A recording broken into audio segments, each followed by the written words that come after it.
कुरुक्षेत्र शहर का नाम आते ही लोगों के मस्तिष्क में महाभारत की याद आती है। महाभारत के लिए कुरुक्षेत्र को विश्व भर में जाना जाता है, लेकिन आज हम एक और ऐसी बात आपको बताएंगे जिससे पूरे विश्व में कुरुक्षेत्र को जाना जाता है। इस समय हम मौजूद है कुरुक्षेत्र के स्थानेश्वर मंदिर में, जिसको स्थानु मंदिर भी कहा जाता है।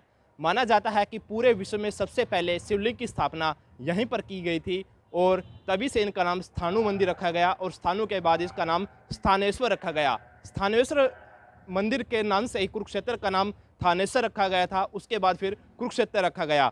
अगर बात करें यहाँ पर सबसे पहले जो शिवलिंग की स्थापना हुई थी, खुद ब्रह्मा ने इसकी स्थापना की थी और माना जाता है कि शिवरात्रि के दौरान अगर कोई भी शिव भक्त यहाँ पर आकर शिव को जल अभिषेक करे तो एक वर्ष में जितनी तपस्या शिव भक्त करते हैं, शिव के प्रति अपने आप को समर्पित करते हैं, उनके बराबर का फल शिवरात्रि के दिन जल अभिषेक करने से यहाँ से मिलता है। स्थानेश्वर के बारे में क्या कहा जाए, क्योंकि हम लोग इतने समर्थ नहीं हैं कि उनके बारे में कुछ बताएं। आदिदेव महादेव हैं। सर्वप्रथम जब ब्रह्मा जी ने देखा कि चारों तरफ जल है और विष्णु के नाभि कमल में से कमल प्रादुर्भूत, उस पर ब्रह्मा जी ने देखा कि कोई है ही नहीं इधर उधर, तो उनका साक्षात्कार विष्णु जी से होता है। विष्णु जी कहते हैं तुम कौन हो, वो कहते हैं तुम कौन हो, वो कहते हैं मैं तुमसे पहला हूँ, मैं ज्येष्ठ हूँ, वो कह रहे मैं ज्येष्ठ और मैं श्रेष्ठ हूँ। ब्रह्मा विष्णु में ऐसा विवाद सा हुआ, तो उनके मध्य में उनके विवाद को शांत करने के लिए भगवान शंकर एक ज्योतिर्स्तंभ के रूप में प्रकट हुए। वो ज्योतिर्स्तंभ उनके आदि और अंत का कोई पता नहीं चला। ब्रह्मा जी भी निरंतर ऊपर को जाते रहे और विष्णु जी भी। जब कोई पता नहीं चला तो उन्होंने जहाँ से प्रारंभ किया था उसी भाग पर आकर आत्मसमर्पण कर दिया। आप कौन हैं, आप अपना परिचय दीजिए। तो महादेव जी अपने रूप में आए, साक्षात रूप में, और उन्होंने कहा मैं ही ज्येष्ठ हूँ और मैं ही श्रेष्ठ हूँ और तुम दोनों मेरे ही हो, मेरे पुत्र हो या मेरे आत्मा हो। और उस समय, उस दिन को, वो जो समय था उस काल को, रात्रि का ही काल रहा होगा जब ज्योतिर्स्तंभ दिखाई दिया है, तो उस काल को सर्वप्रथम ब्रह्मा विष्णु ने ही शिवरात्रि की संज्ञा दी है। वह दिवस आज भी हम लोग निरंतर सनातन धर्म के अनुयायी, पहले तो सारे ही सनातनी थे और ये सभी लोग करते थे, तो निरंतर तब से शिवरात्रि का पर्व मनाते आ रहे हैं। उस ज्योतिर्स्तंभ के अदृश्य हो जाने के बाद सर्वप्रथम इस धरती पर जो पहला शिवलिंग स्थापन हुआ है, ब्रह्मा जी ने पुरोहित बनकर उसकी अर्चना पूजा और स्थापना कराई। शंकर जी स्वयं हस्ती का रूप धारण करके कहते हैं एक शिवलिंग को यहाँ स्थापन किए हैं, तो वही स्थाणु शिवलिंग है। स्थाणु के ही नाम से शहर का नाम स्थानेश्वर है। स्थान के अधिपति और ईश्वर होने के नाते उनका नाम स्थानेश्वर और स्थानवीश्वर भी है। तो भगवान शंकर ने देवताओं के समक्ष यह कहा है कि मैं एक रूप से हमेशा यहाँ मौजूद रहूँगा, विद्यमान रहूँगा, इसलिए मेरा नाम स्थाणु होगा।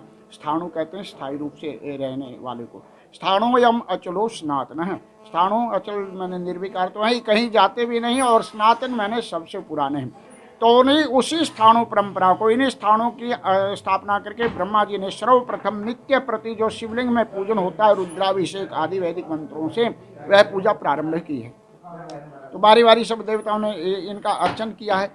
8,69,000 वर्षों से पहले शिव भक्त रावण ने भी, जो विष्णु के ही पार्षद थे, उन्होंने भी यहाँ अर्चन किया स्थाणु शिवलिंग का, और उन्होंने एक गोकर्ण नाम के शिवलिंग की भी आसपास स्थापना की थी, क्योंकि सहस्त्रों शिवलिंग यहाँ पर हैं। शिवरात्रि का पर्व तब से मन रहा है, तो आज भी उस परंपरा को हम लोग निभाते आ रहे हैं।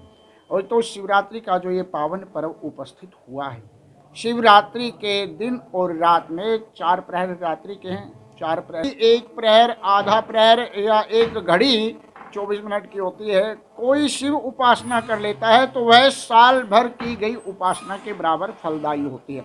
इसलिए शंकर जी की उपासना शिवरात्रि और दिन दोनों दिवारात्रि मिला के पूजन करते हैं, तो निरंतर वह पर्व फिर चलता है। दिन हो या रात, तो भगवान शंकर अपने भक्त पर अनायास, क्योंकि भगवान शंकर का एक नाम है आशुतोष। आशु मैंने शीघ्र, तोष मैंने प्रसन्न हो जाने वाले। तो भगवान शंकर एक जल लोटे से भी श्रद्धा पूर्वक चढ़ा दिया तो प्रसन्न हो जाते हैं।